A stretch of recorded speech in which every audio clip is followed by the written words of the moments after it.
Good morning या कहूँ good evening everyone. आपका हमारे यूट्यूब चैनल पर स्वागत है। तो आज हम story I spring breeze in a wasteland का एपिसोड 5 देखेंगे। So let's begin. तो एपिसोड शुरू होता है। एमिली इसियन से कहती है, मैडम मैंने पता लगाया है कि मिस विवियन फिल्मोरी अब नोबल लेडीज की टीचर के तौर पर काम नहीं करती हैं, पर मैंने सुना उन्हें अक्सर करके सलून में देखा जाता है। वो इसेन को एक बुकलेट दिखाकर कहती है, ये अगला आयोजन होगा। कहा जाता है कि आजकल हाई सोसाइटी में ये सबसे फेमस कविता पाठ है, पर वहाँ का एक रूल है कि उसमें हिस्सा लेने वाले लोगों को पर्दा करना होगा। इसेन कहती है, ठीक है, क्योंकि इस बुकलेट में विवियन फिल्मोरी का नाम एक स्पॉन्सर के तौर पर दिया गया है, तो मिस फिल्मोरी भी वहाँ जरूर आएंगी। तुमने अच्छा काम किया एमिली, थैंक यू। एमिली कहती है, आपको कुछ और काम हो तो आप मुझे बता दीजिएगा मैडम।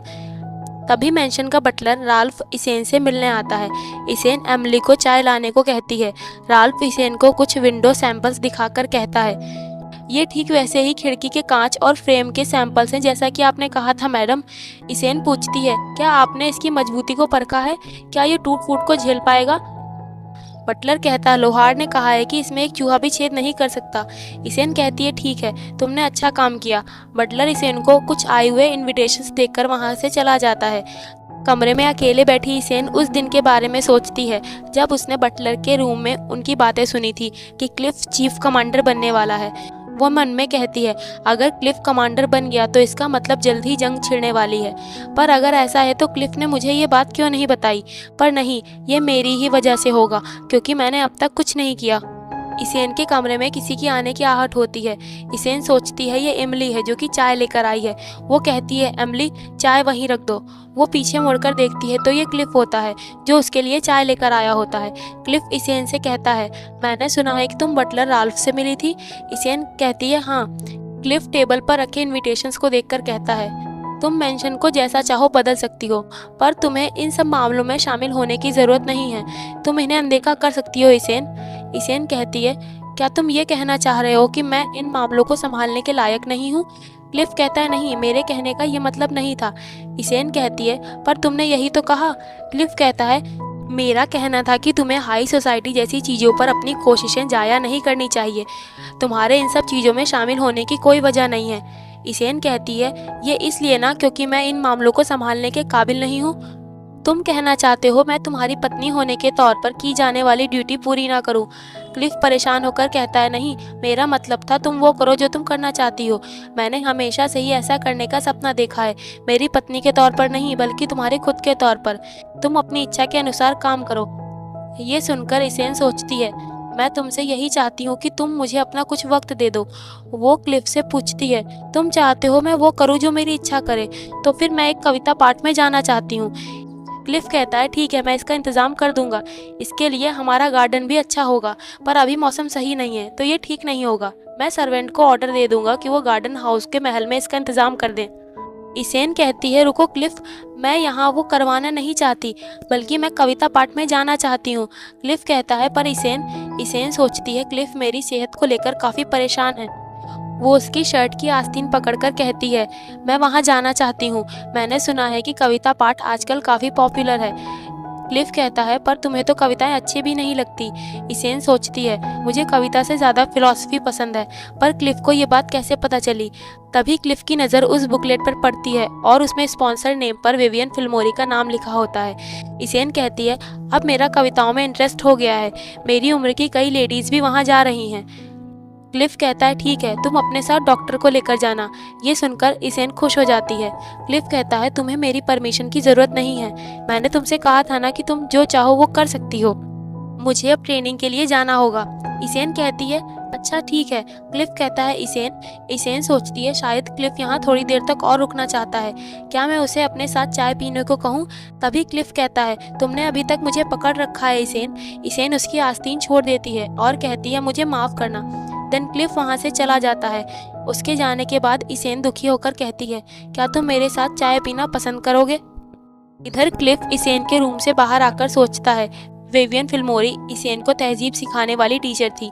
वो फ्रस्ट्रेटेड होकर अपना हाथ दीवार पर मारता है। क्लिफ सोचता है अगर इसेन उससे मिली तो फिल्मोरी उसे यहाँ से ले जाने की कोशिश कर सकती है। क्लिफ खुद से कहता है बेवकूफ़, तुम्हारे पास इतनी हिम्मत तक नहीं है कि तुम उसे जाने दो, फिर भी तुम ऐसा दिखाते हो कि तुम्हें उसकी परवाह है।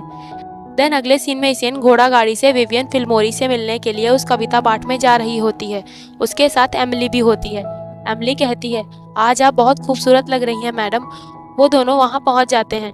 इसेन उस महल को देखकर सोचती है ये तो मिस फिल्मोरी के कई मेंशंस में से एक है। इसेन महल के अंदर आ जाती है। वहाँ पर कई लेडीज कविता पाठ कर रही होती हैं। तभी वहाँ विवियन फिल्मोरी उन सबके बीच आती है। वो उन लेडीज से कहती है आपकी जुनून की पहचान करते हुए मैं आपको गायक के करीब सीट की पोजीशन दूंगी। ये कहकर मिस फिल्मोरी वहाँ से जाने लगती है। इसेन उसे रोकने के लिए आवाज़ देती है। तभी फिल्मोरी पलटकर इसेन को देखती है। इसेन अपना नकाब हटाकर कहती है हम बड़े दिनों बाद मिले मिस फिल्मोरी। फिल्मोरी हैरान होकर इसेन से पूछती है क्या तुम सच में इसेन हो? मैं कोई भूत तो नहीं देख रही ना? इसेन कहती है नहीं मिस फिल्मोरी, मैं इसेन क्रैफोर्ड हूँ। फिल्मोरी कहती है क्रैफोर्ड? इसेन कहती है नहीं, मेरा मतलब इसेन मूर। फिल्मोरी कहती है सही कहा। इसेन क्यों ना हम ड्राइंग रूम में चलकर बात करें? तुम्हें कोई आइडिया नहीं कि मैंने तुम्हें कितना मिस किया। वो दोनों चेरी ब्लॉसम के फूलों से भरे एक रास्ते से गुजरते हैं। फिल्मोरी बताती है कि ये एक भ्रम है, ये असली नहीं है। इसेन कहती है पर ये असली जैसा ही लग रहा है। फिल्मोरी कहती है हाँ, क्योंकि मैंने इस पर बहुत सारे पैसे खर्च किए हैं। चलो हमारा ड्राइंग रूम उस ओर है। ड्राइंग रूम में आने पर फिल्मोरी मेड से चाय लाने को कहती है। फिल्मोरी कहती है कितने दिन हो गए इसेन? इसेन कहती है मुझे आपको आखिरी बार देखे 14 साल गुजर चुके हैं। मैंने आपको काफ़ी मिस किया मिस फिल्मोरी। फिल्मोरी उसे गले लगा लेती है। वो इसेन से कहती है मैंने भी तुम्हें बहुत मिस किया इसेन। आओ यहाँ बैठो और मुझे बताओ कि सब कैसे चल रहा है। इसेन पूछती है मैंने सुना है कि अब आप नोबल लेडीज़ के मैनर की टीचर के तौर पर काम नहीं करती हैं। फिल्मोरी बताती है मैं उलझन में पड़ गई थी। मैं इसे चाहे जितना सही कहूँ, पर मैं अपने स्टूडेंट्स को सिर्फ एक खूबसूरत गुड़िया बनने को ही सिखाती थी। मैंने सिर्फ उन्हें एक निश्चित सिस्टम के रूप में ढलने और उसे सहन करने के लिए बढ़ावा दिया। इसेन कहती है नहीं, आपने मुझे पढ़ाया है। आपने ही मेरे लिए आज़ादी का सपना देखना मुमकिन बनाया था। फिल्मोरी कहती है ये तो बस एक छोटा सा बहाना है। भला मैं खुद को एक टीचर कैसे कह सकती हूँ जब मैं अपने स्टूडेंट की रक्षा नहीं कर सकती और उन्हें बचा भी नहीं सकती। ये सुनकर इसेन थोड़ा उदास हो जाती है। फिल्मोरी उससे कहती है ऐसा केवल तुम्हारी वजह से नहीं है इसेन, मैंने हमेशा से ही ऐसा महसूस किया है। पर इसेन मेरी हालातों ने तुमको भी थोड़ा प्रभावित किया था ना। लेकिन इन सब बातों को छोड़ो, ये बताओ क्या मार्किस मूर आजकल तुम्हें थोड़ी बहुत आज़ादी दे रहे हैं? आखिर अब तो तुम्हारा एक बेबी भी है। इसेन सोचती है मिस फिल्मोरी को लगता है कि क्लिफ मुझे बंद करके रखता है और मुझे कहीं भी जाने नहीं देता। इसेन कहती है ऐसा नहीं है मिस फिल्मोरी। फिल्मोरी कहती है मुझे पता था, सब कहते हैं तुमने मार्किस को बहका दिया है, पर वो इस तरह का आदमी नहीं है जिसे कंट्रोल किया जा सकता है, और ये शादी भी तुम्हारी इच्छा से नहीं हुई थी।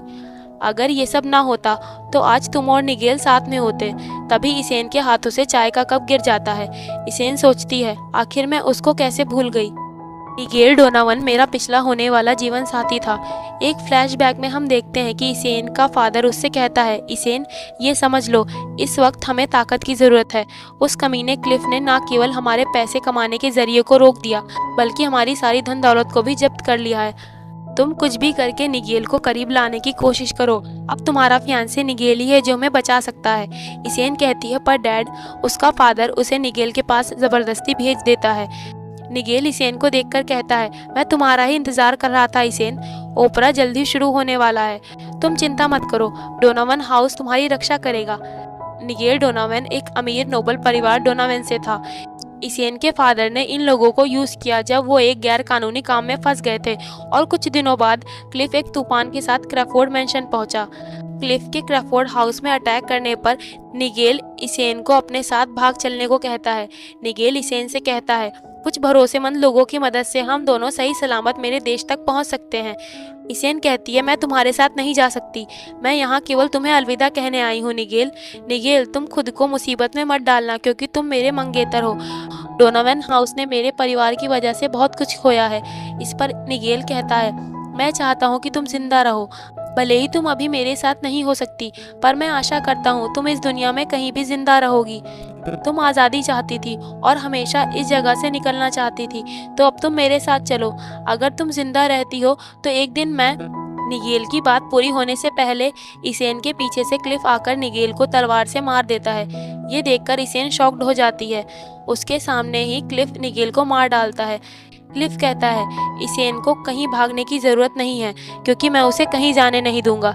इसेन, तुम अपनी आंखें बंद कर लो, क्योंकि यहाँ पर मौत का मंजर होने वाला है। तो इस तरह वो आखिरी बार था जब इसेन ने निगेल को देखा था। इसेन को निगेल की मौत की वही तस्वीर बार बार नजर आती रही। उसके बाद ही इसेन की शादी क्लिफ से हो गई। अब प्रेजेंट टाइम में इसेन सोचती है, फिर मैं क्लिफ की पत्नी बन गई और मूर मेंशन में हर दिन मुझे नर्क जैसा लगता था। धीरे धीरे करके मैं निगेल के बारे में भूल गई। फिल्मोरी इसेन को पकड़कर कहती है, इसेन तुम्हें क्या हुआ? क्या तुम ठीक हो? ये मेरी बेवकूफ़ी थी। आखिर बीते वक्त की बातें करने का क्या फ़ायदा? इसेन, मुझे माफ़ करना। मैं तुम्हें दोबारा देखकर बहुत खुश हूँ। और क्या तुम्हारे हस्बैंड को पता है कि तुम यहाँ आई हो? इसेन को अभी निगेल की तस्वीर याद आ रही होती है। इसेन फिल्मोरी से कहती है, क्लिफ मुझे कुछ भी करने के लिए दबाव नहीं डालता। मैंने खुद ही कमरे में बंद रहने का फैसला किया था। पहले के समय में मेरे पास ताकत नहीं थी और मैं किसी से नहीं मिलना चाहती थी, पर अब मैं बदलना चाहती हूँ। तो इसके लिए मुझे आपकी मदद चाहिए मिस फिल्मोरी। फिल्मोरी सोचती है, मुझे भरोसा नहीं हो रहा। इसेन, जो हमेशा अलग थलग रहती थी, वो कभी ऐसा कुछ कहेगी। वो इसेन से कहती है, तुम चिंता ना करो, मैं तुम्हारा हर तरह से सपोर्ट करूंगी ताकि तुम हाई सोसाइटी में अपनी जगह बना सको। पर मैं तुम्हारे इस हार्ट चेंज को लेकर थोड़ा हैरान हूँ। क्या हाई सोसाइटी में जाने का फैसला तुम्हारा ही है, या फिर तुम ये सब मार्क्विस मूर के लिए कर रही हो? मुझे बताओ इसेन, क्या तुम अपने हस्बैंड से प्यार करने लगी हो? पर अगर वो तुम्हें हाई सोसाइटी में जाने के लिए दबाव डाल रहा है, तो मैं मार्क्विस मूर के पास से भागने में तुम्हारी मदद कर सकती हूँ। तभी फिल्मोरी के रूम में दरवाजे पर किसी की आहट होती है। वो बाहर देखने जाती है। वहाँ एक पेड़ से अखरोट गिर रहे होते हैं। वो सोचती है, क्या ये हवा की वजह से गिरा? उसे वहाँ कुछ अजीब लगता है। इसेन कहती है, मिस फिल्मोरी क्या हुआ?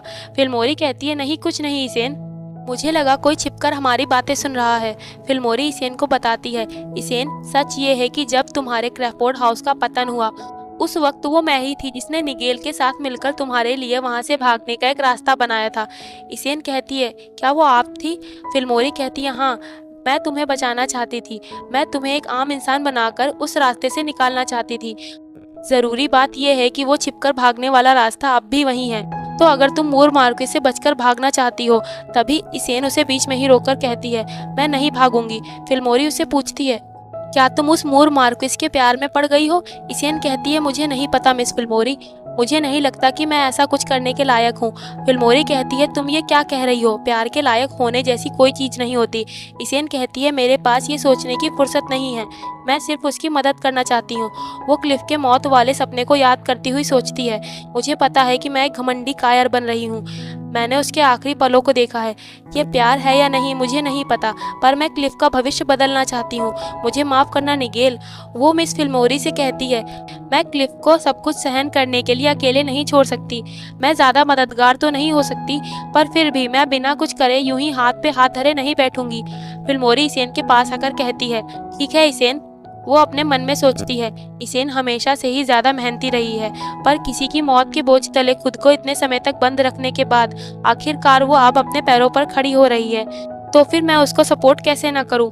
फिल्मोरी इसेन से कहती है, इसेन, मैं बस तुम्हें खुश देखना चाहती हूँ। चलो हम हाई सोसाइटी में तुम्हारी बदनाम छवि को मिटाने के तरीकों को खोजें। मैं वहाँ कुछ ऐसे खुले विचार वाले लोगों को जानती हूँ जो तुम्हारे अच्छे साथी बनेंगे। इसेन कहती है, आपका शुक्रिया मिस फिल्मोरी। फिल्मोरी कहती है, कविता पाठ खत्म ही होने वाला होगा, मुझे वहाँ जाकर किसी को विजेता बनाना होगा। तब तक तुम यहाँ थोड़ा आराम करो इसेन। यहाँ का गार्डन बहुत सुंदर है, अगर तुम चाहो तो टहलते हुए इसे देख सकती हो। इसेन गार्डन में टहलने को जाती है। वो फूलों को छूकर कहती है, मुझे पता है कि ये जादू है, पर फिर भी ये एकदम असली जैसा लग रहा है। तभी वहाँ गार्डन में उसके पीछे एक सफ़ेद बालों वाला कोई लड़का आता है। वो इसेन को पुकारता है, एमोर।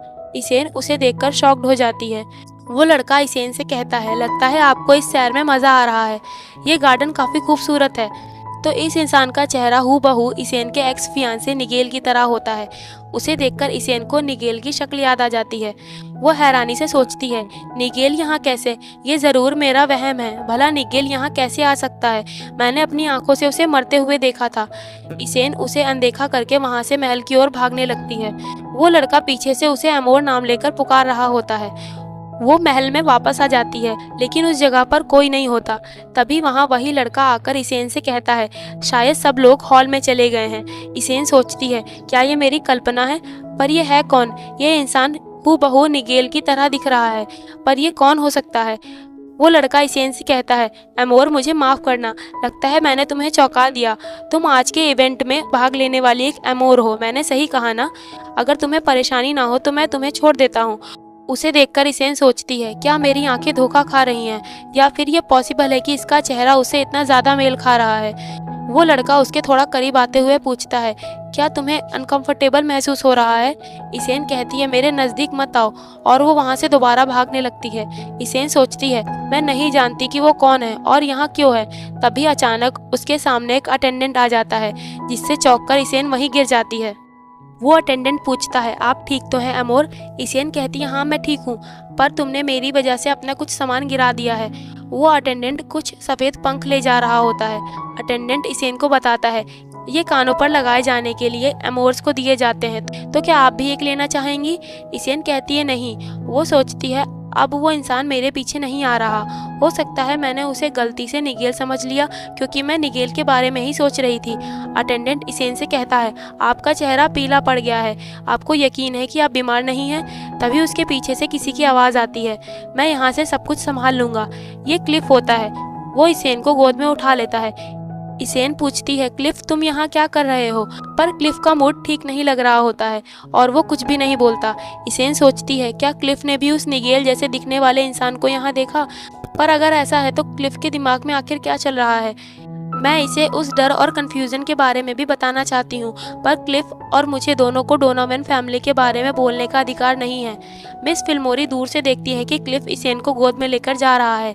इसेन क्लिफ से कहती है, रुको क्लिफ, मैं मिस फिल्मोरी से मिलना चाहती हूँ। क्लिफ कहता है, बाद में इसेन। वो इसेन को अपनी घोड़ा गाड़ी में ले आता है। इसेन कहती है, पर अगर मैं इस तरह चली गई तो उन्हें चिंता होगी, मुझे बस उनसे 1 मिनट बात करनी है। क्लिफ कहता है, क्या उन्होंने तुम्हें एक फिक्स टाइम और जगह बताया था जिससे कि तुम दोनों इस बार एक दूसरे को मिस ना करो? इसेन क्लिफ को देखकर सोचती है, क्लिफ ऐसा चेहरा क्यों बना रहा है और ये किस बारे में बात कर रहा है? मैं मिस फिल्मोरी को लेटर लिखकर बता दूंगी कि मैं इस तरह बिना उनसे मिले क्यों चली आई। तभी क्लिफ इसेन को एक गर्म कोट ओढ़ा देता है। वो बिना कुछ बोले वापस अपनी सीट पर बैठ जाता है। इसेन पूछती है, क्लिफ तुम वहाँ क्या कर रहे थे? तुम वहाँ कब आए? क्या तुम दूर से मुझ पर नजर रख रहे थे? क्लिफ कोई जवाब नहीं देता। इसेन कहती है, तो तुम मुझे नहीं बताओगे? क्या तुम मुझसे बात ही नहीं करना चाहते क्लिफ? क्लिफ कहता, नहीं, मेरा मतलब हाँ, मैं तुमसे बात करना चाहता हूँ। इसेन कहती है, तो बताओ तुम यहाँ कब आए थे? अगर तुम इस तरह चुप रहोगे तो इससे लगेगा कि तुम मुझसे वाकई बात नहीं करना चाहते। इस पर क्लिफ कहता है, मैं वहाँ सुबह से था। इसेन सोचती है, पर क्लिफ वहाँ क्यों गया था? उसने मुझे यहाँ आने से मना नहीं किया था, तो फिर ये मेरा पीछा करके मुझे देखने वहाँ क्यों आया? वो चौंक कर सोचती है, हो सकता है क्लिफ मुझसे कुछ छिपा रहा हो। वो क्लिफ से पूछती है, क्या तुम्हें प्यार की कविताएं पसंद हैं क्लिफ? मुझे कोई अंदाज़ा नहीं था कि वो तुम्हें अच्छी लगती हैं। अगर तुम कविता पाठ में जाना चाहते थे तो मुझे बताना चाहिए था। क्लिफ कहता है, नहीं, ये सब कुछ नहीं है। इसेन सोचती है, क्या ये शर्मिंदा हो गया? वो क्लिफ से कहती है, वहाँ कुछ आदमी भी थे, अगर मुझे पता होता कि ये तुम्हें अच्छा लगता है। तभी क्लिफ चिल्लाकर कहता है, भला मैं वो इमोशनल कविताएं क्यों पसंद करूँगा? ये कहकर वो दोबारा चुप हो जाता है। इसेन सोचती है, मेरा क्लिफ को शर्मिंदा करने का कोई इरादा नहीं था, पर इससे मुझे उसकी एक अलग साइड देखने को मिली। इसेन कहती है, हाँ, मेरी भी कभी कभी इच्छा होती है कि मैं भी नाइट्स के साथ तलवारबाजी करूं। मुझे कविता पाठ पसंद है, और अगर मैं मिस फिल्मोरी से बात करूं तो तुम भी बिना किसी को पता लगे उसे अटेंड कर सकते हो। क्लिफ कहता है, इसेन, इस सब बारे में बात करना बंद करो। तभी उसे रियलाइज़ होता है कि मुझे ऐसा नहीं बोलना चाहिए था। वो हिचकिचाकर इसेन से कहता है, मैं तुम्हें वहाँ जाने के लिए डांट नहीं रहा हूँ। अगर तुम भी कविताओं को दूसरों की तरह इनायत से पढ़ोगी तो मैं समझ लूँगा, पर मुझे माफ़ करना, मैं ये सब क्या कह रहा हूँ। इसेन को उसकी ये बातें बिल्कुल समझ नहीं आती। इसेन सोचती है, पर अगर इसके पीछे कविताएं नहीं हैं तो फिर आखिर क्लिफ यहाँ क्यों आया था? पर इसके बावजूद हमें इस तरह साथ में बैठे हुए काफ़ी समय हो गया था, पर जब हम महल पहुंचेंगे क्लिफ दोबारा से कहीं गायब हो जाएगा। वो क्लिफ से कहती है, मैं उस कविता पाठ के बीच से ही चली आई, तो अब तुम्हारे पास इस बचे हुए वक्त की भरपाई करने का क्या प्लान है? क्लिफ कहता है, तुम्हारे लिए ऐसे में बाहर जाना खतरनाक है।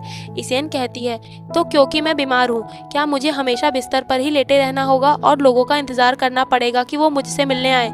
क्लिफ कहता है, नहीं ऐसा नहीं है। वो थोड़ी देर रुककर इसेन से पूछता है, तुम्हारी क्या इच्छा है? मैं वही करूँगा जो तुम चाहो इसेन, बस तुम मुझे बताओ कि तुम क्या चाहती हो।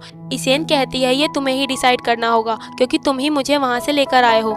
क्लिफ पूछता है, क्या हम कपड़ों की दुकान पर चलें? इसेन कहती है, तुमने मेरे लिए पहले ही इतनी ड्रेस खरीद रखी है कि वो मेरे पास ज़रूरत से ज़्यादा है। क्लिफ कहता है, यहाँ पास में एक ज्वेलरी शॉप है। इसेन कहती है, ये सब बोरिंग है क्लिफ, मैं कुछ भी खरीदना नहीं चाहती।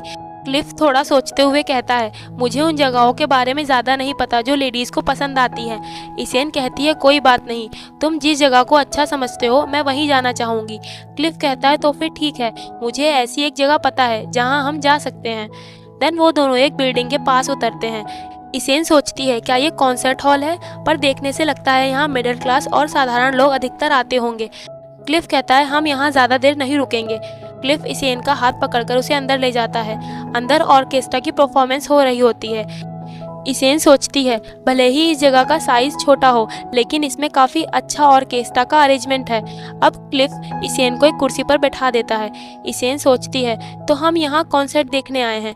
वहाँ का एक वेटर क्लिफ की ऑर्डर की हुई डिशेस उनके पास लेकर आता है। क्लिफ इसेन के लिए चाय और कुकीज सर्व करता है। इसेन उसे खाते हुए सोचती है, मुझे ऐसा लग रहा है कि मैं कोई छोटी बच्ची हूँ। क्लिफ को इतना भी ज़्यादा ध्यान देने की ज़रूरत नहीं है। तभी क्लिफ एक कपड़े से इसेन का हाथ पोंछने लगता है। इसे देखकर वहाँ के वेटर भी थोड़ा हैरान हो जाते हैं। इसेन भी इस सबसे काफ़ी एम्बैरस फील कर रही होती है। और इसी के साथ ये एपिसोड भी यहाँ पर एंड हो जाता है।